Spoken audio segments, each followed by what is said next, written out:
Hi designers, we are all the way to D1, design detailed and relevant testing methods, which generate data to measure success of the solution. That's what we're going to do today. So what you're doing today is creating the testing plan, and then before next class, you will run the tests. That will be homework for you to do outside of this class time. This class time is just designing the relevant testing methods and creating that plan for it. Okay, so you're going to recall your specification, and you have those somewhere. We used your criteria that you have created again and again. You're not making up new criteria. You can do testing outside of your criteria, but you're using the criteria you created in B. It's probably somewhere in the portfolio, and you want to bring it over, maybe cut and paste it onto your work today. You're going to choose testing methods. I do need you to understand that surveys and interviews are not testing methods. Those are tools for collecting data. Your testing methods, there are 5 of them you have to choose from, and these are some of the basic testing methods out there in product testing world. You've got user observation, user trial, expert appraisal, compare with an existing solution, and performance testing. You're going to choose 2 of those to use. Again, homework is you will test the solution and then record the results. And that'll be a PFL. It'll be due at the start of next class. If you choose to run a user observation, and again, you have to choose based on what your solution is and if it's appropriate to use with these different kinds of testing methods. And if the testing methods will reveal the kind of information you need in order to make improvements. So user testing is where you give somebody your product and they use it, and you step away from them and you just record the interaction. So this might not be appropriate based on your solution. If you've given somebody an oil and you want them to use it, you can see that they can pour it out maybe using your bottle and put it on their hands or their hair, however they're supposed to use it. But then the information you are acquiring is just observation. You're just observing how a person interacts. And oftentimes we see people in the mall that are taking down data that are watching people's interactions with products, or how many people go into certain stores and how the things outside of the stores interest and engage consumers so that they actually walk in. So there's a certain amount of information to be gleaned from that, but I think that it may not be appropriate for what the information that we need. What would be more appropriate is user trial. A user trial is where not only do we have someone use our product, but we follow up, we interact after, and we use interviews or surveys, and we capture that information, their opinions, and so forth. Now, if you do either one of these tests, you have to use at least 3 users. That eliminates some kind of user bias where we have one person that feels strongly about the scent, but the others feel differently.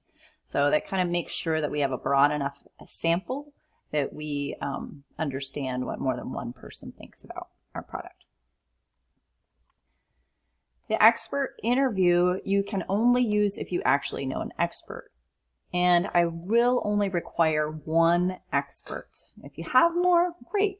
But 1 expert can give you valuable information about your product. And it has to be somebody that has a background in that health issue or potentially in the product solution itself. You can compare with an existing solution, and this was one that I would advise you to think about using as well, where you set your product side by side with another product out there that's already used for that health issue. And as you can see, they put this a picture of the physical solution right there, and you compare them through your criteria and anything else you think you might need to test against. You've already come up with some of these existing products, and you use them to get your own ideas. So you could potentially revisit one of those same products. I think that'd be a great idea. And finally, we have performance testing, where you are evaluating a solution under its workload, doing what it is supposed to do, and potentially even stressing it to the point of breaking. So I'm not sure that this would be a worthwhile test to use, especially if you have a model, a working model, or a non-working model, because you are trying to push it to the point of extremes, your prototype. All right, we are collecting qualitative or quantitative or both. So qualitative is people's opinions, descriptions, and so forth, whereas quantitative are numbers. So 2 out of 3 people thought that this worked like the criteria stated it would. You do have to understand when you are planning the objective of your testing in order to run effective testing. And this might be, did it meet the criteria goals? This might be to get customer feedback about whether or not criteria were met on an individual level for those customers. How did they feel about it? How did they interact? Did anything bad or unexpected pop up? This might be performance testing. Did it do what it was supposed to do? I'm going to quickly walk you through an example so you understand how to fill out this table. And you can see there are 2 tables here. It is important, and I may have forgotten this on this one, but it is important that you put the test method name. So I understand that this one at the top is a user trial. And I understand that this one at the bottom is going to be a different kind of testing method. There are 5 to choose from, and you must choose 2.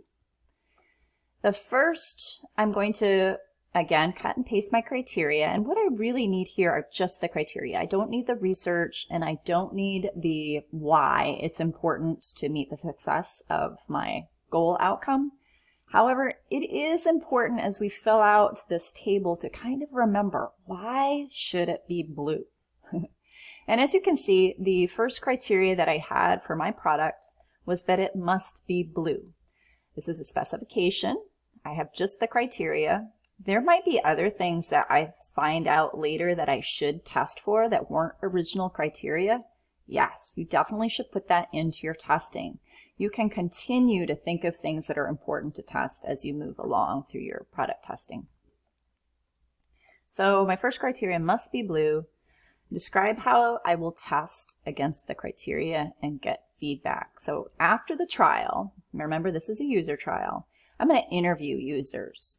And that's because I'm a poor note taker and I'm a slow keyboarder. So I'm going to interview them afterward and I'm going to record it in the end. And I'm going to ask, what color was the product predominantly? Hopefully they all say it was blue. And then I need a little more information than that will be valuable, again, based on the impact or why this criteria was made. I want to know how this color made the people feel. And that's because the idea of creating this criteria was based on research that I did that said blue was calming, and I want to make sure it had that impact. So this is going to be quantitative and qualitative. And what is the objective of this test? So I added some little hints here. Did the criteria meet its goals? Does the feedback indicate problems? Did performance not meet expectations? So the objective, why I'm running this criteria test is, was the criteria met, and does feedback indicate if the color had the impact I was hoping or expecting? That's what I want to understand. And why is this relevant? All right.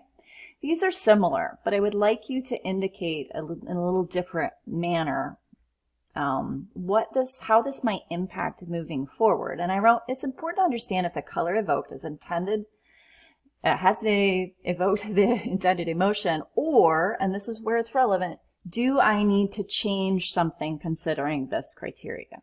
Okay, that is the relevancy of doing this test.